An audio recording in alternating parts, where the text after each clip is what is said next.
안녕하세요. 임승우 목사님의 묵상 출애굽기 1장 제목 누구나 두려움은 있다. 야곱과 함께 각각 자기 가족을 데리고 애굽에 이른 이스라엘 아들의 이름은 이러하니 출애굽기 1장 1절 말씀입니다. 출애굽기는 말 그대로 애굽을 떠나는 이야기입니다. 그런데 그 시작은 애굽에 들어온 사람들의 이름을 나열함으로 시작합니다. 그리고 70을 다시 한번 강조합니다. 애굽에 온 사람들 각각은 불완전하였고 죄인들이었지만 그들의 공동체는 70이었습니다. 하나님의 시각에서 완전한 사람들이었습니다. 이제 그 후손들은 하나님의 예언에 따라 애굽길을 떠나는 이야기가 시작됩니다. 새 왕의 두려움. 세상에서는 언제나 요셉을 모르는 새 왕이 일어나곤 합니다. 세상에서는 하나님을 믿는 사람들을 싫어하는 새로운 권력이 등장하게 되어 있습니다. 세상에서는 하나님을 경외하는 사람들로 애굽 세상에서 가나안으로 가는 길을 막고 그들을 세상에서 부려먹고 죽게 하려는 새 왕들이 언제나 가득합니다. 그러나 그들의 마음속에는 언제나 하나님을 믿는 사람들이 그들보다 세상에서 강해지는 것에 대한 두려움이 있습니다.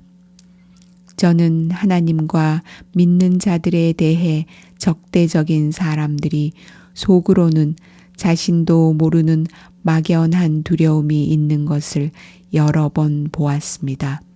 분명히 자신들이 힘이 더 세고 명령하곤 하는데 자신들 마음대로 되지 않는 하나님의 백성들의 모습을 두려워하는 그들을 만나면서 하나님은 그들에게도 말씀하신다는 확신을 가지게 되었습니다.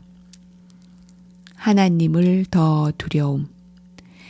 애굽 왕은 이스라엘 자손들을 두려워했지만 히브리 산파들은 하나님을 두려워하였습니다. 그리고 당시 최강국의 왕인 바로의 이름도 기록하지 않은 성경은 애굽에 있던 하나님을 두려워하는 두 히브리 산파의 이름을 기록합니다.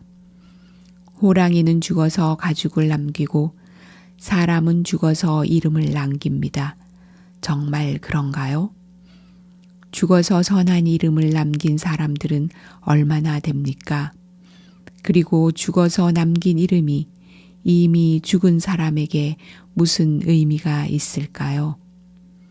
그러나 하나님을 경외하는 사람들이 출애굽의 첫 이름을 장식합니다.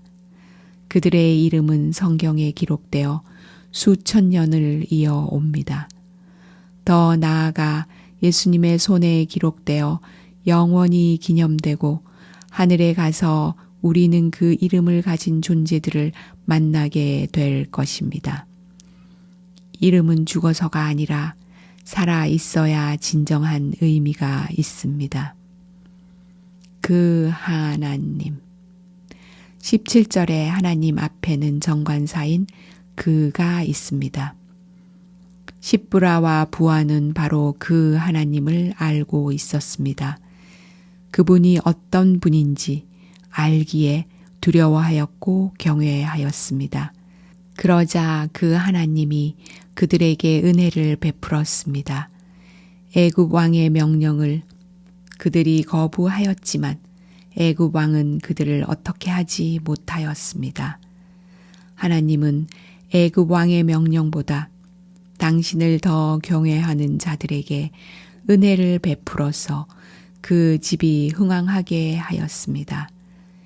이 흐름은 출애굽기 전반기 내내 지속됩니다. 그리고 오늘 우리의 매일의 삶에서도 계속됩니다. 기도. 하나님을 두려워하는 자들의 이름을 기록하시는 주님을 경외합니다. 그들에게 은혜를 베푸시고 생명책에 믿는 자들의 이름을 기록하시는 주님을 바라보며 세상에서 하늘로 가는 길을 떠나고자 합니다. 아멘.